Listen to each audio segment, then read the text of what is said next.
आज का अपना न्यू टॉपिक है एपिलेप्सी।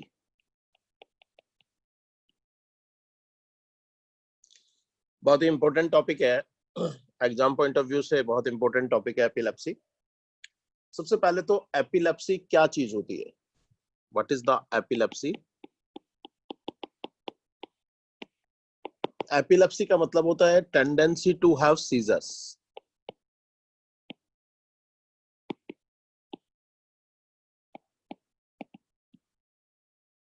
सीजर्स, ये सीजर्स क्या चीज होती है? सीजर्स, सीजर्स का मतलब होता है दोस्तों ब्रेन के अंदर abnormal electric activity. Abnormal electric activity in brain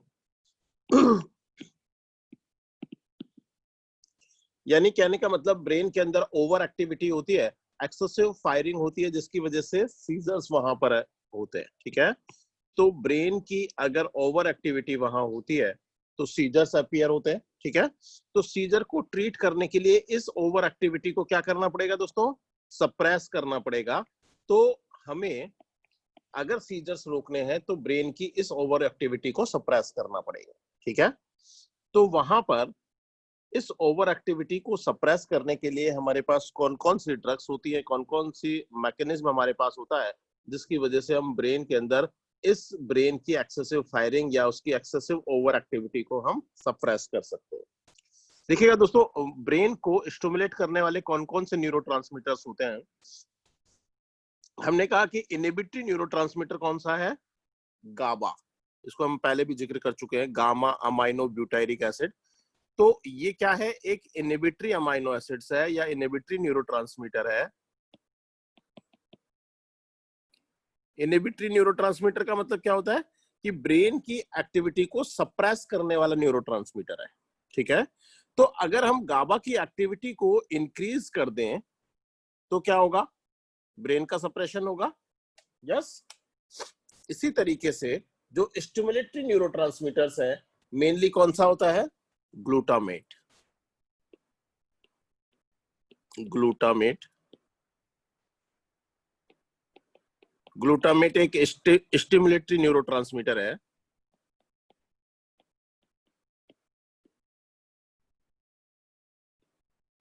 तो अगर हम इसको सप्रेस कर दें तो भी ब्रेन की ओवर एक्टिविटी को सप्रेस किया जा सकता है।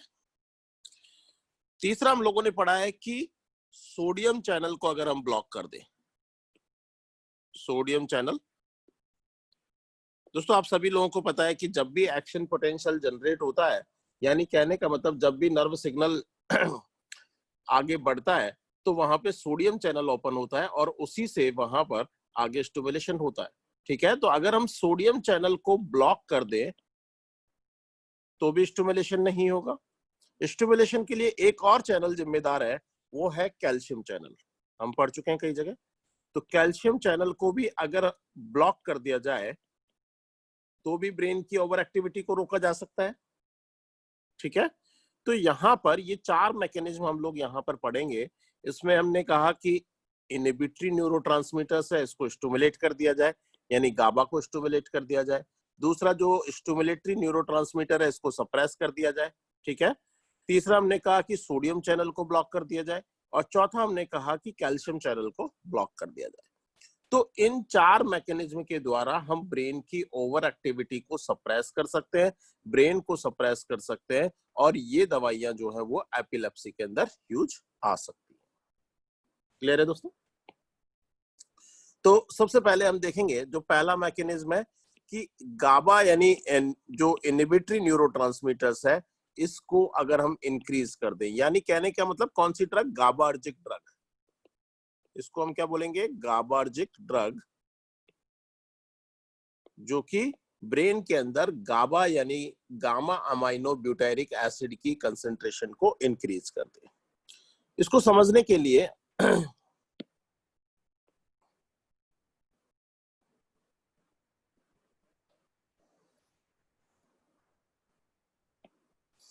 हमने कहा कि वसाइकल्स हैं, इन वसाइकल्स के अंदर गाबा जो है वो मौजूद है। ठीक है, जैसे ही कोई नर्व इम्पल्स आता है इस सिनेप्स के अंदर गाबा जो है वो रिलीज हो जाता है। सिनेप्स में गाबा रिलीज हो जाता है दोस्तों। दूसरा हमने कहा कि थोड़ी देर बाद ही इसका मेटाबॉलिज्म हो जाता है, और मेटाबॉलिज्म होने के बाद गाबा की जो कंसंट्रेशन जाती है, और एंजाइम जो इसका मेटाबॉलिज्म करने वाला जो एंजाइम है वो है गाबा ट्रांसएमिनेज।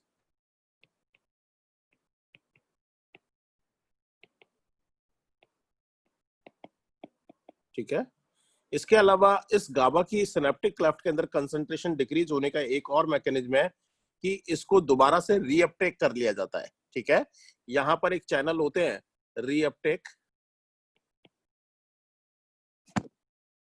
यहां पर जो चैनल का जो नाम है वो है GAT गेट 1 चैनल। ठीक है, तो गाबा जब सिनेप्स के अंदर आता है तो इसका मेटाबॉलिज्म हो जाता है एक तो, और कौन सा एंजाइम मेटाबॉलिज्म करता है? गाबा ट्रांसएमिनेज।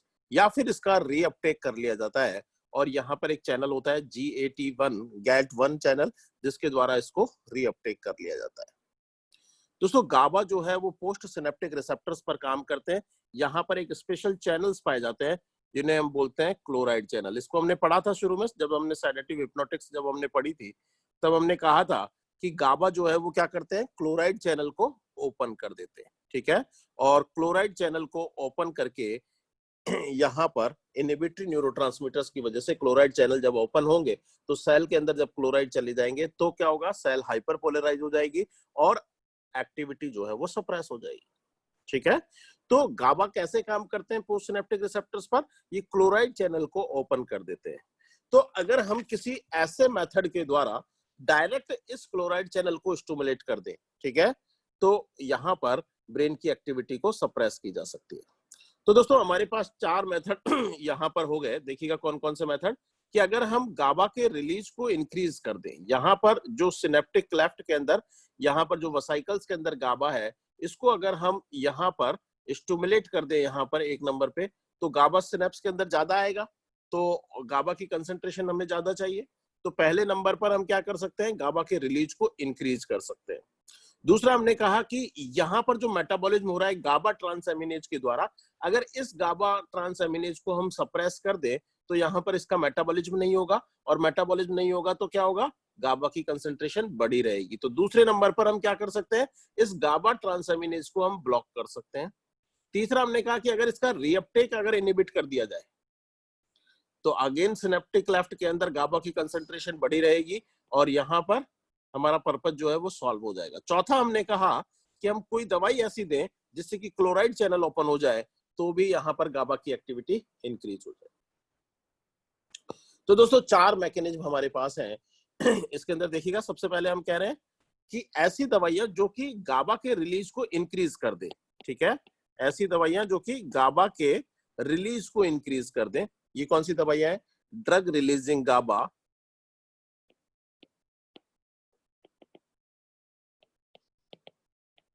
Into synaptic cleft. तो ऐसी दवाइयां जो कि सिनेप्टिक क्लेफ्ट के अंदर गाबा के रिलीज को इंक्रीज कर दे, वो दवाइयां कौन कौन सी हैं? एक तो है गाबापेंटिन, और दूसरी है प्रेगाबैलिन।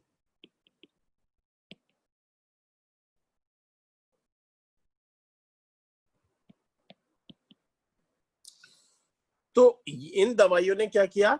वसाइकल से गाबा को सिनेप्टिक क्लेफ्ट के अंदर रिलीज जो है वो ज्यादा करा दिया, जिसकी वजह से सिनेप्टिक क्लेफ्ट के अंदर गाबा की कंसंट्रेशन इंक्रीज हो गई। तो गाबा पेंटिन और प्रेगाबैलिन कैसे काम करती है?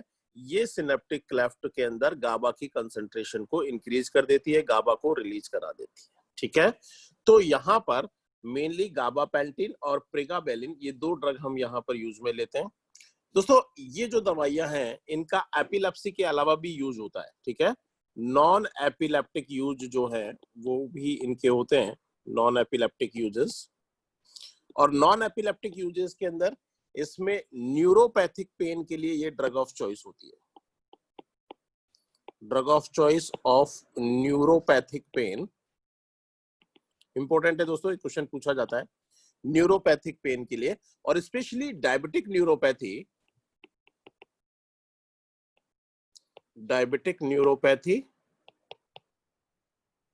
और दूसरा हम कहेंगे कि पोस्ट हर्पेटिक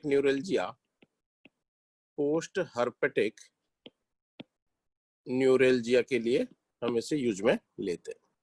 यानी हर्पीज जब होता है और हर्पीज के बाद में वहां पर सीवियर पेन होता है, नर्व पेन, उसके लिए हम इसे यूज में ले सकते हैं। तो गाबापेंटिन और प्रेगाबेलिन यहाँ पर गाबा के रिलीज को इंक्रीज करती है, और मेनली नॉन एपिलेप्टिक यूज के अंदर, न्यूरोपैथिक पेन्स के अंदर हम इसे यूज में लेते हैं। डायबिटिक न्यूरोपैथी और पोस्ट हर्पेटिक न्यूरेल्जिया में हम इसे यूज में ले सकते हैं। तो पहला मैकेनिज्म हम लोगों ने कहा कि गाबा के रिलीज को इंक्रीज कर दे। दूसरा हमने कहा कि जो गाबा का मेटाबॉलिज्म हो रहा है उसे इनहिबिट कर दे। तो गाबा का मेटाबॉलिज्म कौन कर रहा है? गाबा ट्रांसएमिनेज एंजाइम। तो गाबा ट्रांसएमिनेज इनहिबिटर दवाई जो है वो हम यहाँ पर यूज में ले सकते हैं। गाबा ट्रांस एमिनेज इनहिबिटर, और गाबा ट्रांस एमिनेज इनहिबिटर दवाई जो है वो कौन सी है? ड्रग है विगाबैट्रिन।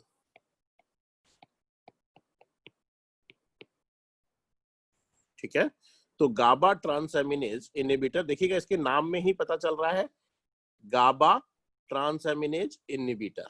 ठीक है, गाबा ट्रांस एमिनेज, GABA गाबा, TRI यानी ट्रांस एमिनेज, IN यानी इनहिबिटर। ठीक है, तो गाबा ट्रांस एमिनेज इनहिबिटर कौन सी दवाई है? विगाबैट्रिन। ठीक है, इसके कुछ साइड इफेक्ट होते हैं, इस साइड इफेक्ट का भी इसके नाम में ही छुपा हुआ है, वो है विजुअल फील्ड डिफेक्ट। ठीक है, तो यहां पर विजुअल फील्ड डिफेक्ट इसका साइड इफेक्ट होता है, विजुअल फील्ड डिफेक्ट। और मेनली इसका ये जो यूजेज है वो भी इसके नाम के अंदर छुपा हुआ है, इन्फेंटाइल स्पाज्म। इन्फेंटाइल स्पाज्म के अंदर हम विगाबैट्रिन यूज में ले सकते हैं। ठीक है, तो विगाबैट्रिन कौन सी दवाई है दोस्तों? गाबा ट्रांसएमिनेज इनहिबिटर, जो कि गाबा के मेटाबॉलिज्म को इनहिबिट कर देती है। Side effect visual field defect, और यूजेज जिसका इन्फेंटाइल स्पाज्म के अंदर हम इसे यूज में ले सकते हैं। दोस्तों कई बार पूछा जाता है कि इन्फेंटाइल स्पाज्म के लिए ड्रग ऑफ चॉइस क्या है?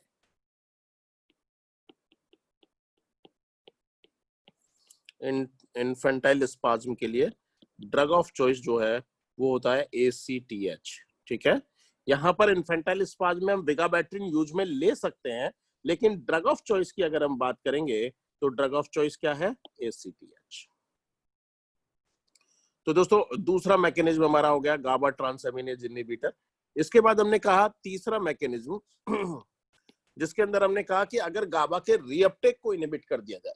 ठीक है, यानी गाबा रीअपटेक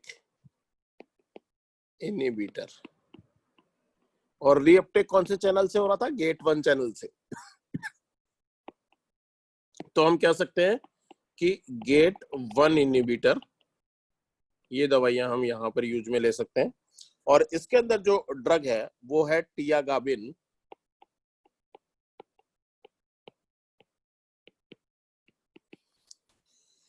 टियागाबिन तो यहां पर ये जो गेट 1 इनहिबिटर जो है वो यहाँ पर ये ड्रग होती है, गाबा रीअपटेक इनहिबिटर, और मेनली गाबा के रीअपटेक को इनहिबिट करती है।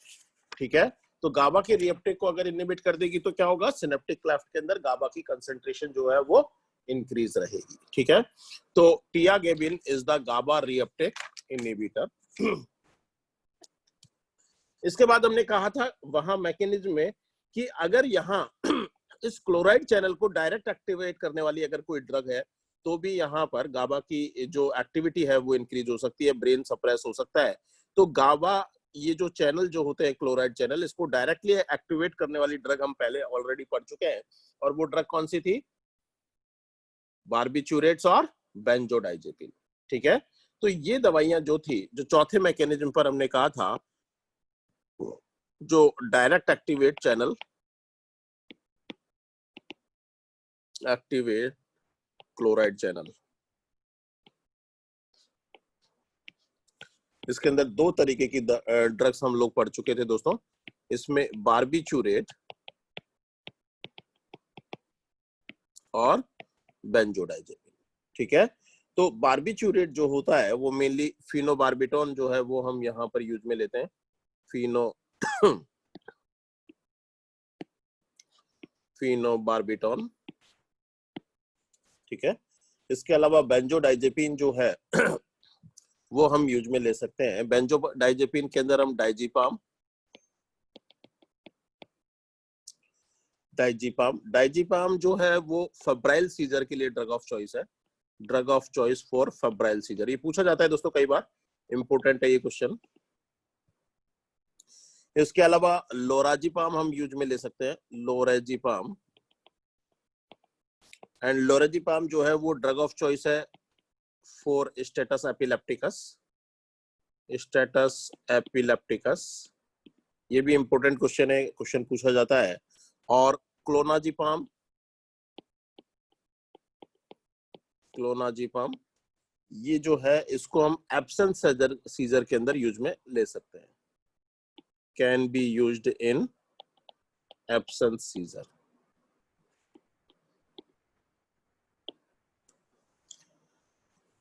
तो दोस्तों यहाँ पर डाइजीपाम, लोराजीपाम, क्लोनाजीपाम ये तीनों बेंजोडाइजेपिन ड्रग्स हैं।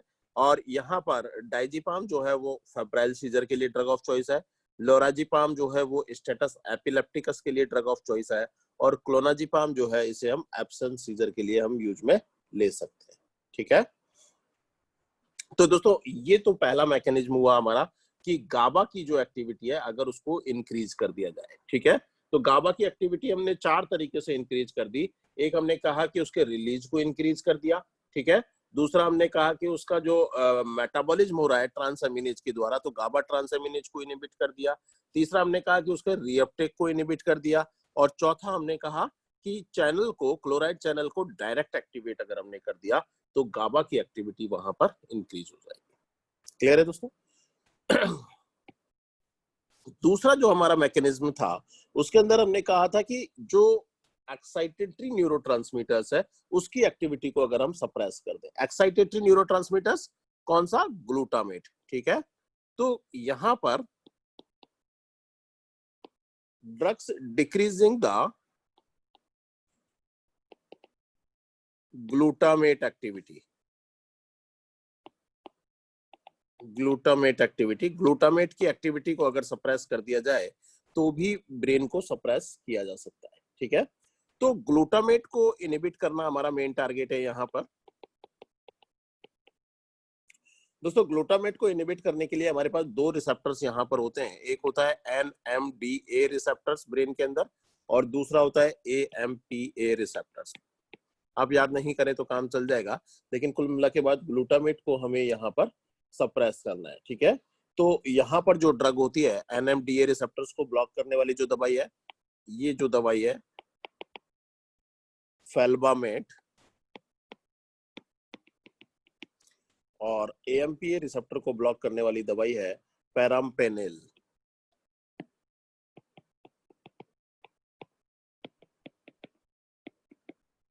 ठीक है, यहाँ पर ये दवाई आजकल हम यूज में नहीं लेते हैं जनरली, क्योंकि यहाँ पर इनके साइड इफेक्ट ज्यादा होते हैं। ये मेनली बोन मैरो को सप्रेस करती है, बोन मैरो को सप्रेस करती है, तो ये जो दवाइयां हैं वो जनरली हम यूज में नहीं लेते।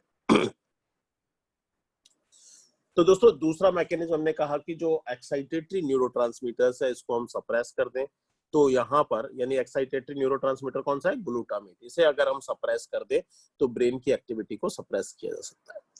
तीसरा हमारा मैकेनिज्म था, हमने कहा था कि सोडियम चैनल को अगर हम ब्लॉक कर दें, सोडियम चैनल ब्लॉकर दवाई अगर हम यूज में लें तो भी ब्रेन की एक्टिविटी को सप्रेस किया जा सकता है।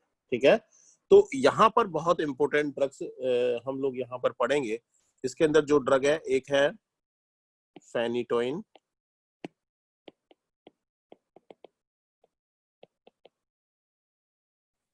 जो क्या कर रही है? सोडियम चैनल को ब्लॉक कर रही है। दूसरा हमने कहा कि कार्बेमेजेपिन,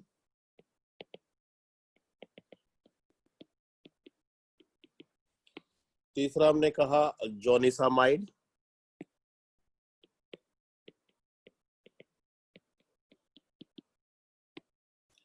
चौथा हमने कहा टॉपिरामेट,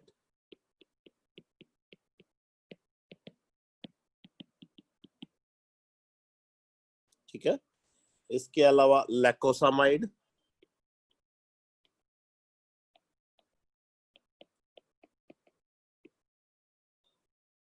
रू, रू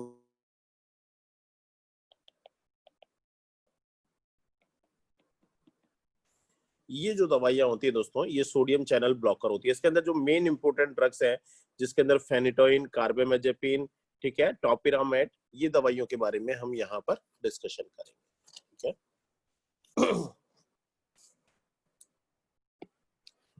तो दोस्तों यहाँ पर टॉपिरामेट के बारे में हम थोड़ा बहुत पढ़ेंगे। टॉपिरामेट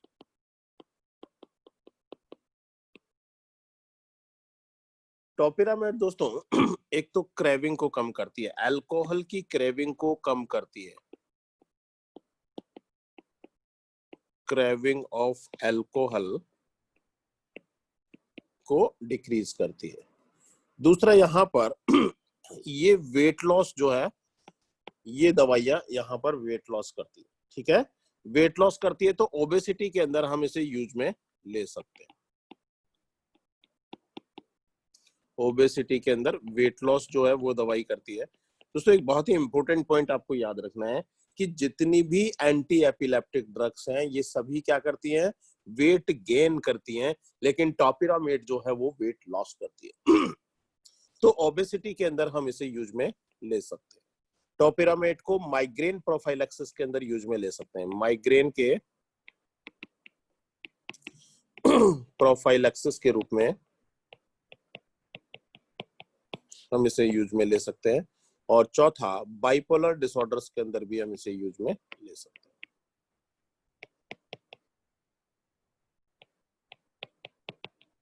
हैं। तो मेनली यहाँ पर टॉपिरामेट के यूजेज जो है एंटी एपिलेप्टिक की तरह तो यूज में लेते ही हैं हम इसे, प्लस साथ ही साथ अल्कोहल की क्रेविंग को ये सप्रेस करती है। ओबेसिटी के अंदर हम इसे यूज में ले सकते हैं। अगर मान लीजिए कोई पेशेंट है, एंटी एपिलेप्टिक ड्रग हमें उसे यूज में लेनी है और उसका वेट भी ज्यादा है, तो वहां पर टॉपिरामेट हम यूज में ले सकते हैं। माइग्रेन प्रोफाइलैक्सिस के रूप में हम इसे यूज में ले सकते हैं। और बाइपोलर डिसऑर्डर्स के अंदर भी हम इसे यूज में ले सकते हैं। तो दोस्तों इसको आप याद रख सकते हैं, कोम्ब, COMB। सी का मतलब क्रेविंग को डिक्रीज करती है, ओ का मतलब ओबेसिटी जो है उनके अंदर यूज में ले सकते हैं, जो वेट लॉस करती है, माइग्रेन प्रोफाइलैक्सिस में यूज में ले सकते हैं, और बाइपोलर डिसऑर्डर्स के अंदर यूज में ले सकते हैं। नेक्स्ट इंपोर्टेंट ड्रग है दोस्तों कार्बेमेजेपिन।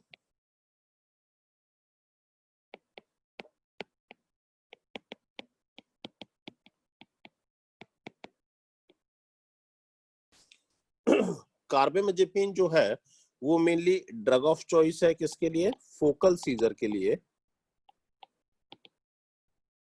फोकल सीजर और ट्राइजेमिनल न्यूरोलजिया के लिए।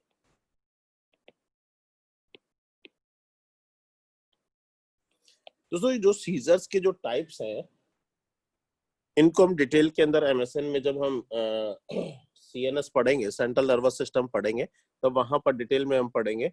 तो मेनली ड्रग ऑफ चॉइस है कार्बेमेजेपिन के लिए, कार्बेमेजेपिन ड्रग ऑफ चॉइस है फोकल सीजर और ट्राइजेमिनल न्यूरोलजिया के लिए। दूसरी चीज, इसको हम यूज में ले सकते हैं, can be used for diabetes insipidus और बाइपोलर डिसऑर्डर्स, ठीक है, बाइपोलर डिसऑर्डर्स। तो डायबिटीज इंसिपिडस और बाइपोलर डिसऑर्डर्स के लिए भी हम इसे यूज में ले सकते हैं। तो दोस्तों लेकिन डायबिटीज इंसिपिडस के लिए ड्रग ऑफ चॉइस की अगर मैं बात करूं, तो drug of choice diabetes insipidus के लिए क्या है, डायबिटीज इंसिपिडस के लिए ड्रग ऑफ चॉइस आप सभी लोगों को पता होना चाहिए, मैं पहले बता चुका हूं, दैट इज द डेस्मोप्रेसिन।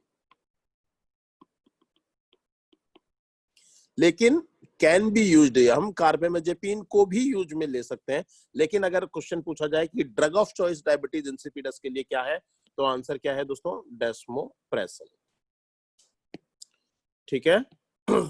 इसी तरीके से बाइपोलर डिसऑर्डर्स की अगर हम बात करें, तो बाइपोलर डिसऑर्डर्स के लिए भी हम यूज में ले सकते हैं कार्बेमेजेपिन को। लेकिन अगर ड्रग ऑफ चॉइस अगर क्वेश्चन पूछा जाएगा, तो answer is the lithium.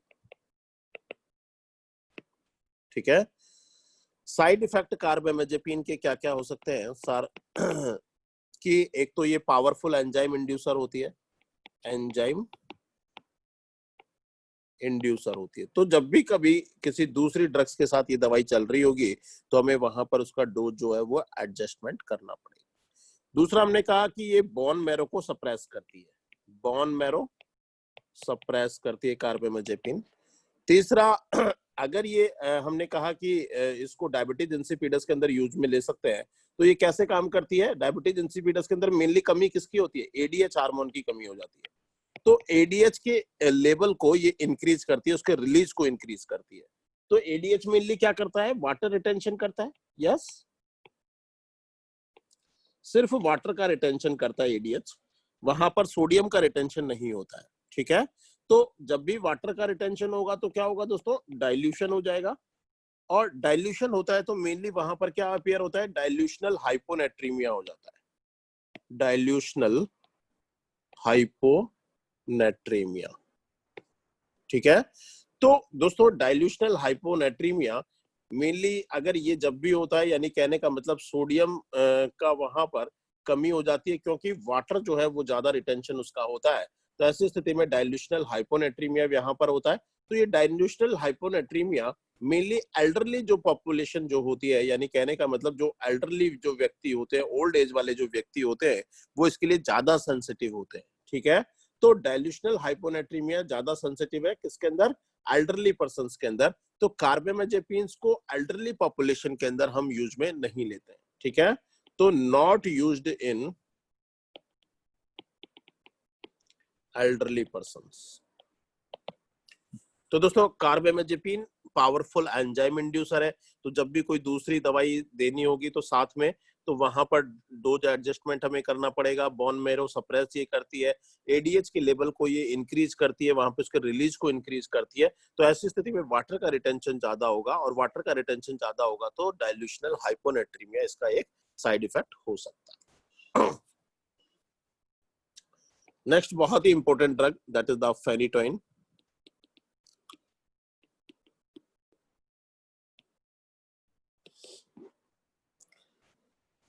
Phenytoin के बारे में एक तो क्या क्या चीजें हम लोग पहले पढ़ चुके हैं।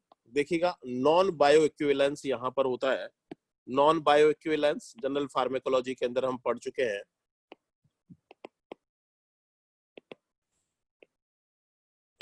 नॉन बायो इक्विवेलेंस का मतलब क्या होता है दोस्तों? जब भी हम मार्केट में दो अलग अलग ब्रांड की दवाई खरीदने जाते हैं, एक ही चीज, जैसे हमने कहा कि साल्ट हमारा क्या है? फेनिटोइन, और हमने दो अलग अलग कंपनी की दवाई खरीद ली, तो वहां पर वो इक्वल नहीं है। आपको जो डॉक्टर ने जिस ब्रांड की दवाई लिखी है वही दवाई जो है वो हमें खरीदनी है। ठीक है। जैसे अगर मैं कहूँ कि कोई दवाई जैसे पैरासीटामोल है, तो पैरासीटामोल अगर एक कंपनी की नहीं मिल रही है तो हम दूसरी कंपनी की खरीद लेते हैं, क्योंकि साल्ट तो वही है। लेकिन यहाँ पर फेनिटोइन के अंदर ऐसा नहीं होता, जिस भी कंपनी की दवाई लिखी हुई है वो ही कंपनी की दवाई हमें खरीदनी होती है, क्योंकि इनके अंदर बायो इक्विवेलेंस यहाँ पर नहीं होता। ठीक है। तो पहली चीज बायो इक्विवेलेंस नहीं होता। दूसरा, अगेन यहाँ पर ये स्ट्रॉन्ग एंजाइम इंड्यूसर ड्रग है।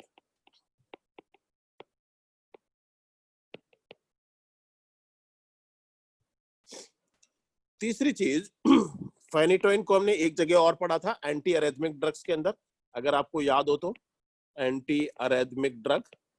और एंटी अरेथमिक ड्रग के अंदर हमने फर्स्ट बी क्लास के अंदर हमने इसको डिस्कशन किया था।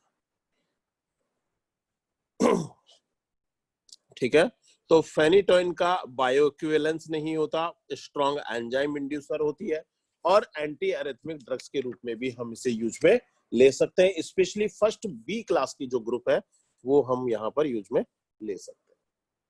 दोस्तों फेनिटोइन के साइड इफेक्ट बहुत ही इंपॉर्टेंट है, यहाँ से क्वेश्चन एग्जाम के अंदर अपीयर होते हैं और इसे हम पढ़ सकते हैं।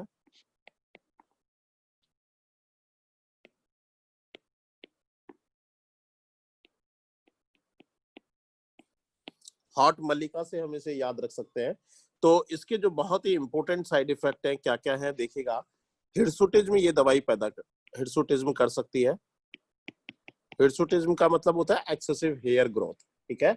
हिर्सुटिज्म या हाइपरट्रॉफी ऑफ गम।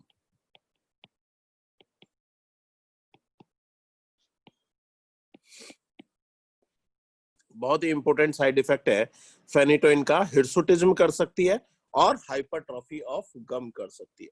दोस्तों हिर्सुटिज्म करने वाली ड्रग कौन कौन सी थी, और मैं पहले बता चुका हूं। हिर्सुटिज्म प्रोड्यूस करने वाली जो ड्रग है वो पीसीएम ड्रग थी। पीसीएम का मतलब, पी का मतलब है फेनिटोइन, सी का मतलब था साइक्लोस्पोरिन,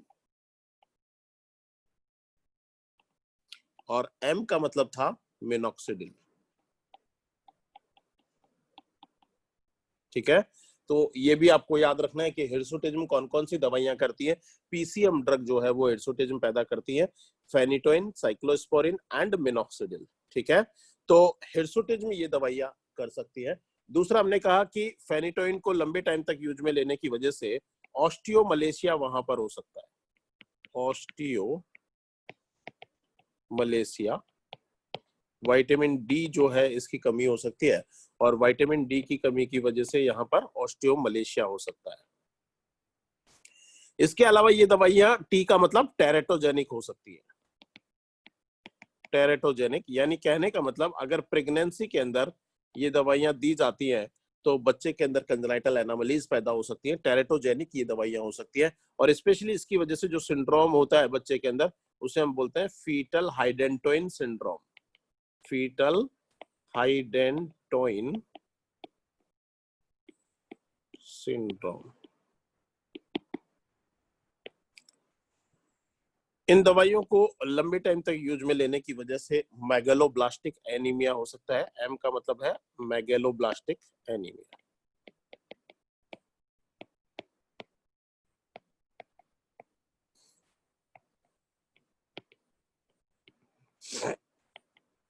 चूंकि क्यों क्यों करती है मैगेलोब्लास्टिक एनीमिया, ये फॉलिक एसिड की डेफिशिएंसी कर देती है, फॉलिक एसिड को डिक्रीज कर देती है। ठीक है, इसके अलावा अगर हम इसकी डोज अगर ज्यादा लेते हैं, ठीक है, फेनिटोइन की अगर डोज आवश्यकता से ज्यादा दे दी जाए तो ये दवाई एरिथमिया प्रोड्यूस कर सकती है।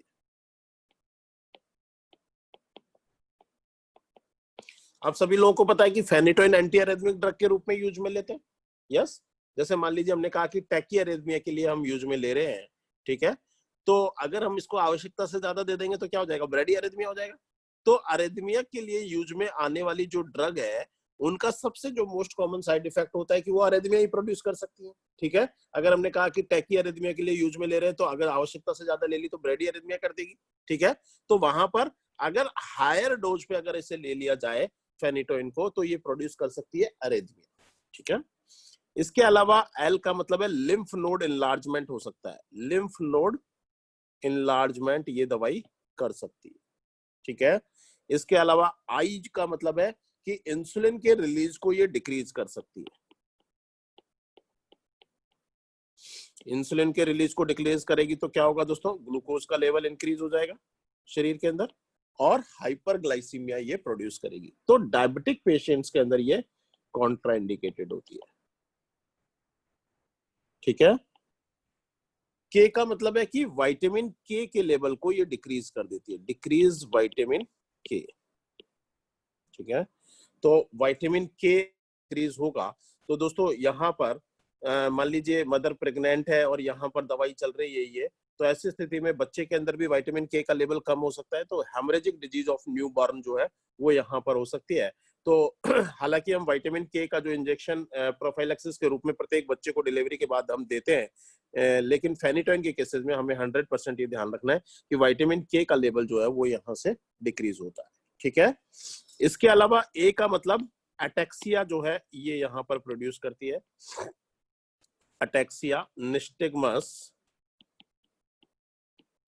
And vertigo.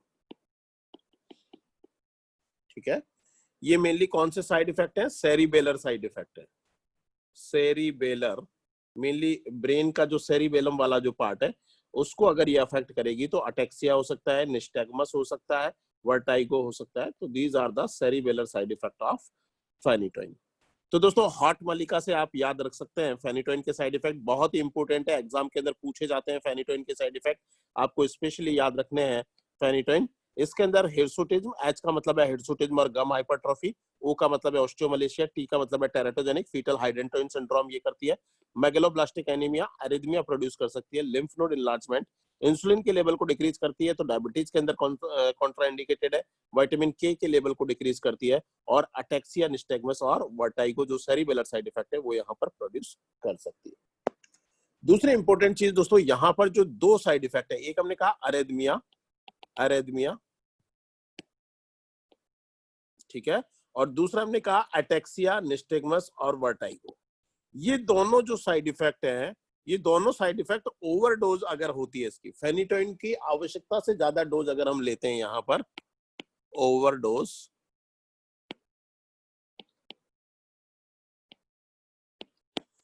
तो साइड इफेक्ट होते हैं। तो ए वाले जो साइड इफेक्ट है वो मेनली फेनिटोइन की ओवरडोज पर होते हैं, जबकि बाकी के जो साइड इफेक्ट है वो फेनिटोइन की नॉर्मल डोज पर हो सकते हैं।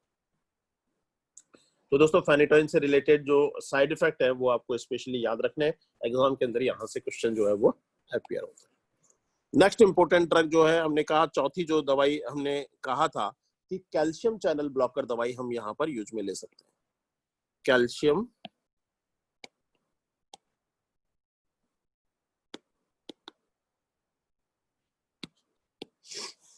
कैल्शियम चैनल ब्लॉकर दवाइयां दोस्तों हम लोग पहले पढ़ चुके हैं, याद है आपको, जिसमें हमने कहा था वेरापामिल, डिल्टियाजम और डाइहाइड्रोपिरिडिन। यस, क्या इन दवाइयों को हम यूज में ले सकते हैं एपिलेप्सी के लिए, या सीएनएस में हम यूज में ले सकते हैं? यूज में नहीं ले सकते सीएनएस के अंदर। क्यों? क्योंकि दोस्तों मेनली जो कैल्शियम चैनल दो तरीके के स्पेशली होते हैं। यहाँ पर हमने कहा कि जो एल टाइप के जो चैनल होते हैं ये कार्डियोवैस्कुलर सिस्टम्स के अंदर होते हैं ठीक है, सीवीएस के अंदर मेनली एल टाइप के चैनल होते हैं, जबकि ब्रेन के अंदर टी टाइप के कैल्शियम चैनल होते हैं, टी टाइप के कैल्शियम चैनल। तो ये जो दवाइयां हैं वेरापामिल, डिल्टिजाम, डाइहाइड्रोपिरिडिन, ये मेनली एल टाइप के कैल्शियम चैनल को ब्लॉक करते हैं, ब्रेन के अंदर हम इसे यूज में नहीं ले सकते। ठीक है, तो मेनली ब्रेन के अंदर टी टाइप के कैल्शियम चैनल पाए जाते हैं, और इसको ब्लॉक करने वाली जो दवाई है वो कौन सी है? इथोसक्सीमाइड।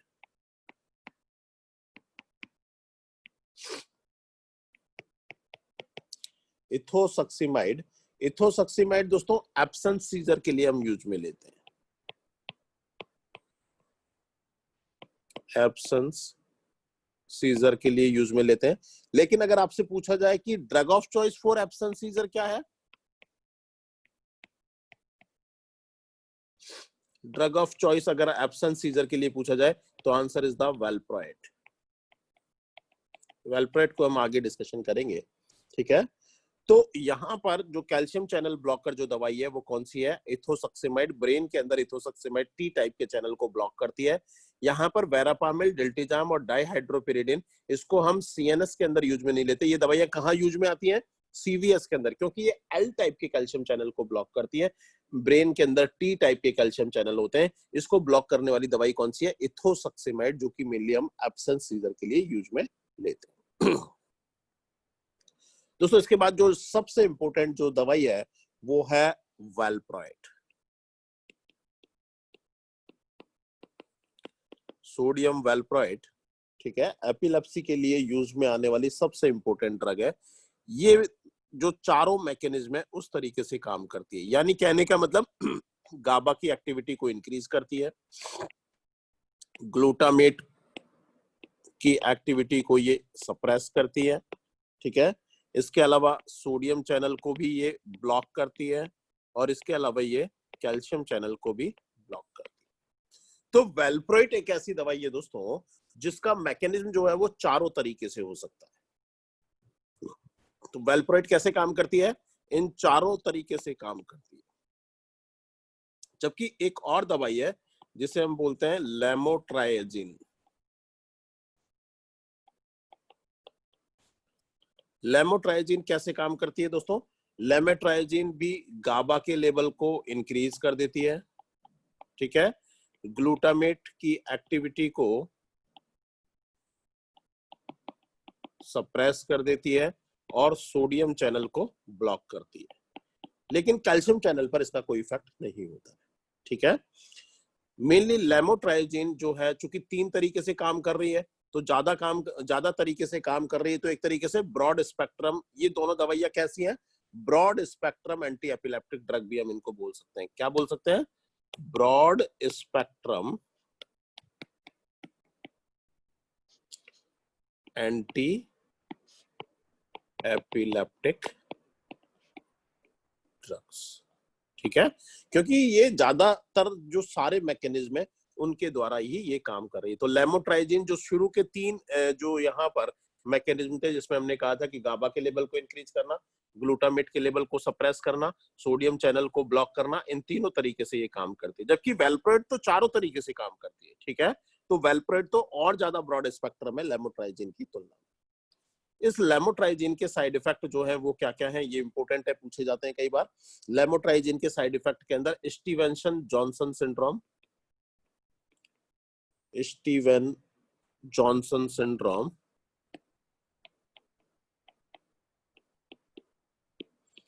ये मेनली स्किन से रिलेटेड साइड इफेक्ट है, स्टीवन जॉनसन सिंड्रोम।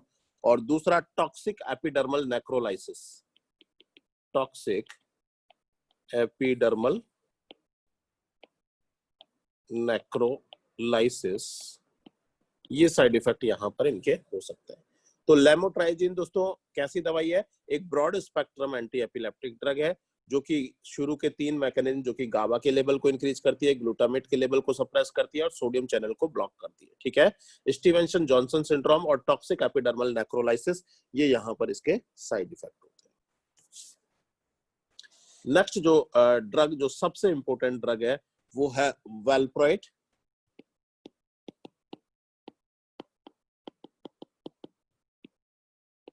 वेलप्रोइड को हम लोग डिस्कशन करेंगे। वेलप्रोइड ज्यादातर सभी प्रकार का जो एपिलेप्सी है इसके लिए ड्रग ऑफ चॉइस होता है। जैसे कि हमने कहा कि जनरलाइज्ड टॉनिक क्लॉनिक सीजर, दूसरा हमने कहा एब्सेंस सीजर, तीसरा हमने कहा मायोक्लोनिक सीजर, चौथा हमने कहा एटोनिक सीजर। इन सभी प्रकार के सीजर्स के लिए जो ड्रग ऑफ चॉइस है वो कौन सी है? वेलप्रोइड। ठीक है, साइड इफेक्ट की हम बात करेंगे। वेलप्रोइड के साइड इफेक्ट कई बार पूछे जाते हैं, इसको भी हम याद रख सकते हैं वेलप्रोइड से।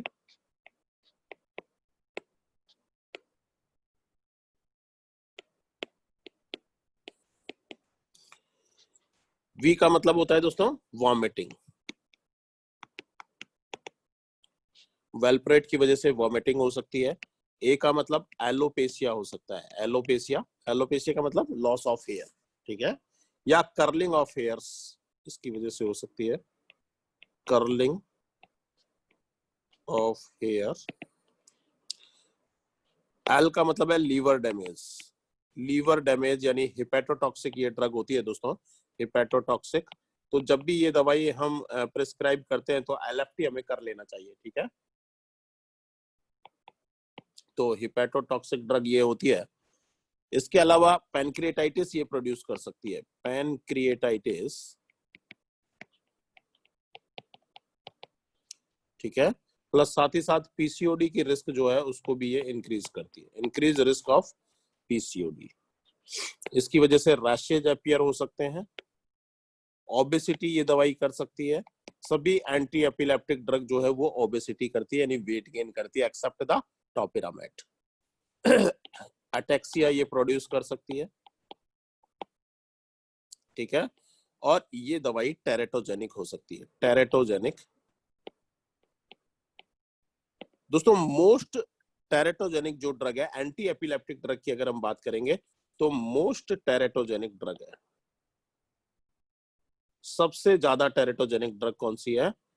वेलप्रोइड। ठीक है, और ये कौन सा टेरेटोजेनेसिस करती है? न्यूरल ट्यूब डिफेक्ट ये प्रोड्यूस कर सकती है, न्यूरल ट्यूब डिफेक्ट। तो जब भी वहां पर एंटी एपिलेप्टिक ड्रग चल रही हो तो न्यूरल ट्यूब डिफेक्ट को प्रिवेंट करने के लिए हमें क्या देना पड़ेगा? फॉलिक एसिड जो है वो हमें हाई डोज पर देना पड़ेगा।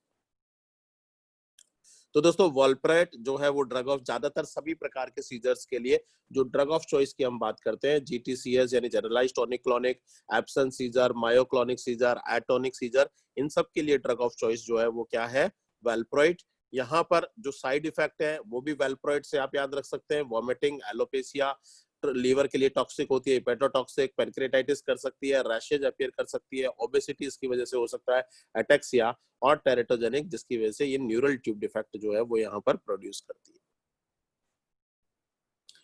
तो दोस्तों एक टेबल हम लोग याद कर लें कि हमने कहा कि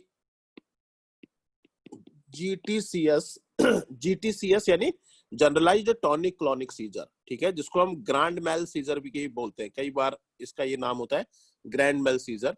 इसके लिए ड्रग ऑफ चॉइस अगर हमने कही तो वो कौन सी ड्रग है, वॉल्प्राइट,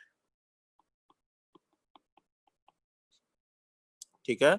दूसरा हमने कहा एब्सेंस सीजर, एब्सेंस सीजर को कई बार पैटिट माल सीजर के नाम से भी बोलते हैं, पैटिट माल सीजर, इसके लिए भी ड्रग ऑफ चॉइस कौन सी है, वॉल्प्राइट।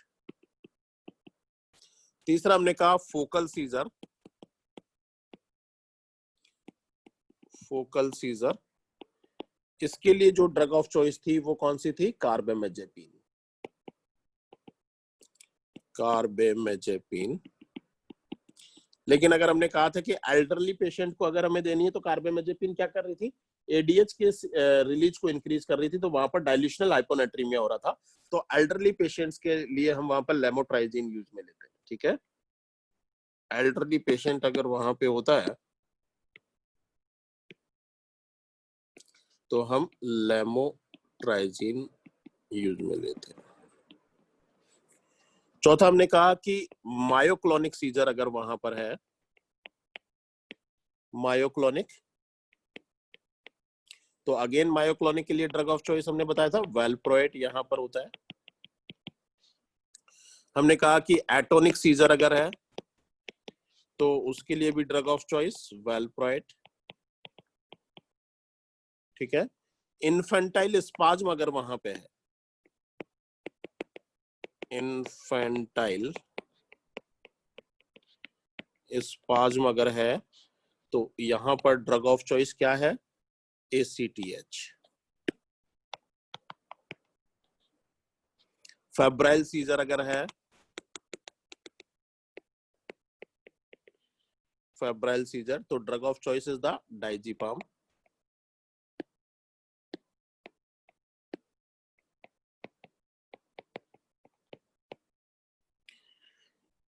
स्टेटस एपिलेप्टिकस अगर है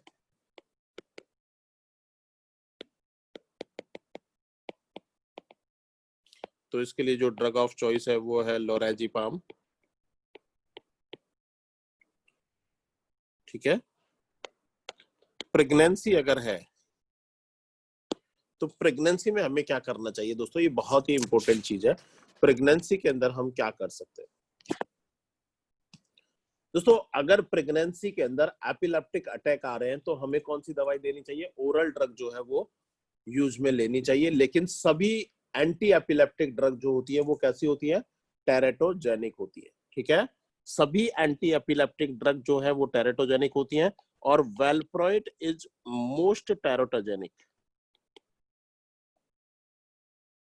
मैंने आपको बताया वॉल्प्राइट इज द मोस्ट टेरेटोजेनिक, और लीस्ट टेरेटोजेनिक जो होती है वो कौन सी है, लेमोट्राइजिन। लेमोट्राइजिन ये कैसी है, लीस्ट टेरेटोजेनिक। तो जैसे मैंने कहा कि यहाँ पर वॉल्प्राइट, जैसे मैंने कहा कि 100 पेशेंट है जिसको हम वॉल्प्राइट दे रहे हैं, तो उसमें से अगर हमने कहा कि 6 से 8% केसेस के अंदर वहां पर वॉल्प्राइट अगर देंगे तो टेरेटोजेनिसिटी डेवलप होगी, जबकि लेमोट्राइजिन 1 से 2% पॉपुलेशन के अंदर यहाँ पर देते हैं। तो मान लीजिए यहाँ पर दो तरीके के सीजर्स प्रेगनेंसी के दौरान हो सकते हैं। एक तो हमने कहा कि एक पेशेंट है जिसको एपिलेप्टिक अटैक हो रहे हैं, ठीक है। दूसरा, कई बार आप लोगों ने देखा होगा कि प्रेगनेंसी के दौरान जब मदर का बीपी जब इंक्रीज होता है तो वहां पर सीजर्स आ सकते हैं, ठीक है। और उसे हम क्या बोलते हैं, एक्लेम्सिया और प्री एक्लेम्सिया की वजह से, ठीक है। और उसके लिए हम जो ड्रग वहां पर यूज में लेते हैं ठीक है। यहाँ पर एक्लेम्सिया या प्री एक्लेम्सिया अगर होता है दोस्तों, एक्लेम्सिया की वजह से सीजर हो रहे हैं, तो एक्लेम्सिया क्यों होता है? इंक्रीज बीपी की वजह से, प्रेगनेंसी के दौरान बीपी इंक्रीज होने की वजह से। और आप सभी लोगों को पता है वहां पर जो ड्रग ऑफ चॉइस होती है वो क्या है? MgSO4। मैग्नीशियम सल्फेट जो है वो हम आईवी हम वहां पे यूज में ले सकते हैं, और ये न्यूरो प्रोटेक्टिव भी होता है, न्यूरो प्रोटेक्टिव भी होता है। लेकिन अगर एपिलेप्टिक अटैक वहां प्रेगनेंसी के दौरान आ रहे हैं, जैसे मान लीजिए हमने कहा कि कोई फीमेल पहले से एपिलेप्टिक है और वहां पर उसको ड्रग चल रही है पहले से वेल्प्रोइट, तो इस दवाई को हमें बंद नहीं करना है। वेल्प्रोइट चूंकि वहां पर फिर भी इसके साइड इफेक्ट है, वहां पर इसकी वजह से टेरेटोजेनेसिटी प्रोड्यूस हो सकती है, लेकिन हमें इस दवाई को बंद नहीं करना है। क्योंकि अगर हमने ये दवाई बंद कर दी और प्रेगनेंसी के दौरान हमने कोई दूसरी दवाई चालू करी, और इन दोनों दवाई, इसके पहली दवाई को बंद करने और दूसरी दवाई का असर आने के बीच के टाइम पीरियड में अगर मान लीजिए वहां पर सीजर्स आ गए, तो मदर को और बच्चे को दोनों को खतरा है वहां पर। ठीक है। तो अगर फीमेल पहले से उसको कोई एंटी एपिलेप्टिक ड्रग चल रही है, तो उसे हमें बंद नहीं करनी चाहिए। स्पेशली जो ज्यादातर केसेस में जो दवाई चल रही होती है वो कौन सी चल रही होती है? वेल्प्रोइट। और वेल्प्रोइट एक हाई टेरेटोजेनिक ड्रग है, यानी कहने का मतलब लगभग 6 से 8% केसेस के अंदर ये टेरेटोजेनिसिटी प्रोड्यूस करती है। लेकिन दोस्तों हमें इसे बंद नहीं करना है अगर दवाई पहले से चल रही है। हम यहाँ पर हाई डोज फॉलिक एसिड जो है वो हम यहाँ पर जो टेरेटोजेनेसिटी की वजह से न्यूरल ट्यूब डिफेक्ट जो होता है इसकी वजह से, उसको प्रिवेंट करने के लिए हम कौन सी दवाई दे सकते हैं? High dose folic acid. ठीक है। लगभग 4000 माइक्रोग्राम या 4 milligram per day folic acid जो है वो हम देते हैं। नॉर्मली तो हम कितना देते हैं? लगभग 400 से 500 माइक्रोग्राम जो है वो फॉलिक एसिड देते हैं नॉर्मली, माइक्रोग्राम। लेकिन अगर किसी पेशेंट्स को एंटी एपिलेप्टिक ड्रग चल रही है, तो वहां पर जो फॉलिक एसिड हमें कितनी देनी है? लगभग 10 गुना, यानी 4000 माइक्रोग्राम या लगभग 4 मिलीग्राम फॉलिक एसिड हम वहां पर देते हैं। ठीक है। और अगर मान लीजिए कोई पेशेंट है जिसको पहले से एंटी एपिलेप्टिक ड्रग नहीं चल रही है, और एपिलेप्सी के दौरान वहां पर प्रेगनेंसी के दौरान कोई एपिलेप्सी का अटैक आया हुआ है, तो ड्रग ऑफ चॉइस क्या होगी दोस्तों? लेमोट्राइजीन। तो अगर हमने पहले से कोई दवाई नहीं चल रही, तो हम वही दवाई यूज में लेंगे जो सबसे कम टेरेटोजेनिक है। ठीक है। तो वो कौन सी दवाई है? लेमोट्राइजीन। तो अगर पहले से प्रेगनेंसी के दौरान कोई दवाई चल रही है, तो हमें उसे बंद नहीं करनी है। स्पेशली वेल्प्रोइट चल रही होती है, तो वहां पर उसकी वजह से फॉलिक एसिड की कमी हो जाती है, और फॉलिक एसिड की कमी की वजह से न्यूरल ट्यूब डिफेक्ट वहां पर हो सकता है। तो न्यूरल ट्यूब डिफेक्ट को प्रिवेंट करने के लिए हम हाई डोज फॉलिक एसिड वहां पर चलाते हैं। और अगर मान लीजिए पहले से कोई दवाई नहीं चल रही है, तो हम जो लीस्ट टेरेटोजेनिक ड्रग है वो हम चालू करेंगे, और वो कौन सी है? लेमोट्राइजीन। तो दोस्तों ये था एंटी एपिलेप्टिक ड्रग्स। मेरे हिसाब से आप सब लोगों को समझ में आया होगा।